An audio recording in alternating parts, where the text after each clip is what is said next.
Rendez-vous compte, nous sommes journalistes tous les deux. Un confrère, et Dieu sait si à d'autres moments il n'a pas particulièrement été solidaire de Mediapart, s'est vu banni pour quelques jours d'une antenne de radio privée. Pour RTL, vous parlez de Jean-Michel Apathy. Jean-Michel Apathy, pour avoir simplement fait le propre du métier de journaliste, c'est-à-dire énoncer des vérités de fait. Jean-Michel Apathy a dit une vérité de fait. C'est-à-dire qu'il a dit que la France avait commis en Algérie des dizaines de radours sur glade, c'est-à-dire les massacres nazis où on avait enfermé femmes et enfants dans une église, on a mis le feu. Et alors ça a provoqué énormément de réactions. Il suffit d'aller sur le site histoirecoloniale.net.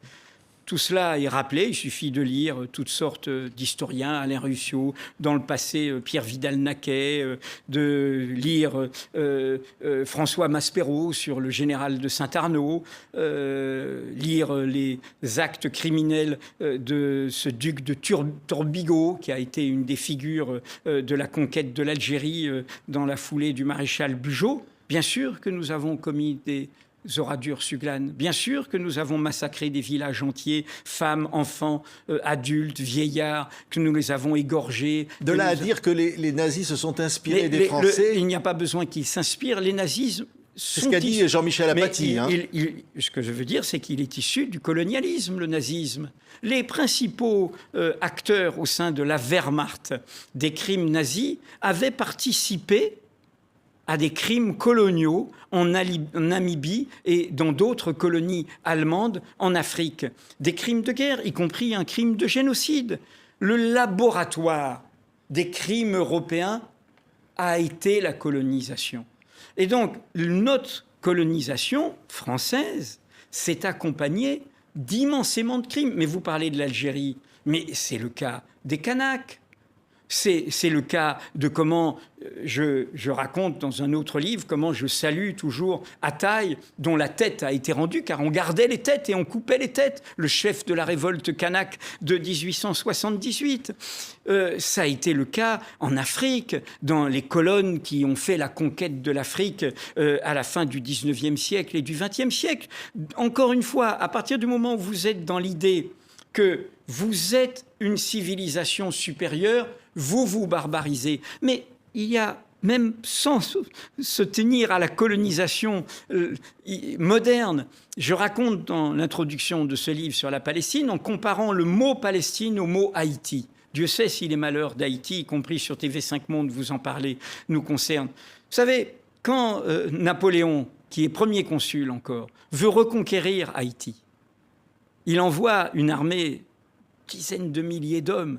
Ce sont des militaires avec des officiers formés par la Révolution française. On est en 1801, 1802. Ils ont les idéaux des droits de l'homme. Ils sont pour certains francs-maçons. Et qu'est-ce qu'ils écrivent? Je cite les écrits de Leclerc, qui est un homme humaniste normalement. Il dit « Je suis désolé, mais il n'y a pas d'autre situation que de les exterminer tous au-dessus ».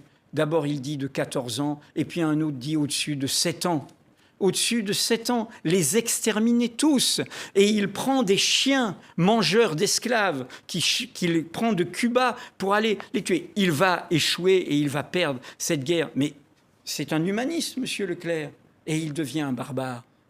Donc, la colonisation est au cœur de comment ont pu être commis ces crimes que juridiquement nous avons qualifiés de crimes contre l'humanité. Quand vous voyez les vidéos de ces soldats israéliens qui ont grandi dans une société démocratique, pas pour les Palestiniens, mais pour eux-mêmes, qui ont été à l'université, qui sont cultivés, et toutes les vidéos qui ont documenté comment ils humiliaient, comment ils commettaient des crimes, comment ils tuaient des enfants, tout ça, on l'a eu depuis 1 an et demi. Comment des gens en arrivent à commettre des crimes de guerre par cet engrenage colonial, cet engrenage pas seulement colonial, cet engrenage de l'idée qui est un poison terrifiant, qui est en train de faire retour dans la bouche du discours de M. Trump cette semaine au Congrès. Je vais créer la civilisation la plus puissante et la plus dominante de toute l'histoire de l'humanité. C'est le mot qu'il a dit. Eh bien, ça, c'est un poison mortel. Pas seulement la colonisation. Qu'est-ce que c'est le Rwanda? C'est un peuple, il n'est pas génocidaire par nature. où on met un poison, les Hutus sont supérieurs aux Tutsis, et on le diffuse par des médias. La violence des mots, ça commence par des mots. Radio Mille Collines, ce sont des cafards, on doit les exterminer, ils doivent disparaître, et tout. Et du coup, quelques mois après, en 4 mois, à coups de machette, on va massacrer ses voisins. Nous sommes dans un moment, je le redis très solennellement, où il faut être au-dessus de nous-mêmes.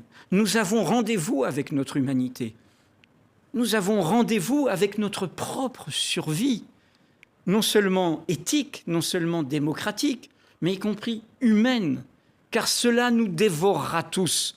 Nous avons aujourd'hui la première puissance militaire du monde, associée à une puissance issue, héritière de l'empire tsariste et du totalitarisme stalinien, et d'une dictature, je le redis, mafieuse. La mafia est au cœur du pouvoir de Poutine. Une mafia criminelle où on tue, où on assassine, avec des bandits qui sont au cœur de ce pouvoir. Eh bien, nous avons aujourd'hui cet adversaire. Cet adversaire soutient explicitement les extrêmes droites aujourd'hui dans notre pays.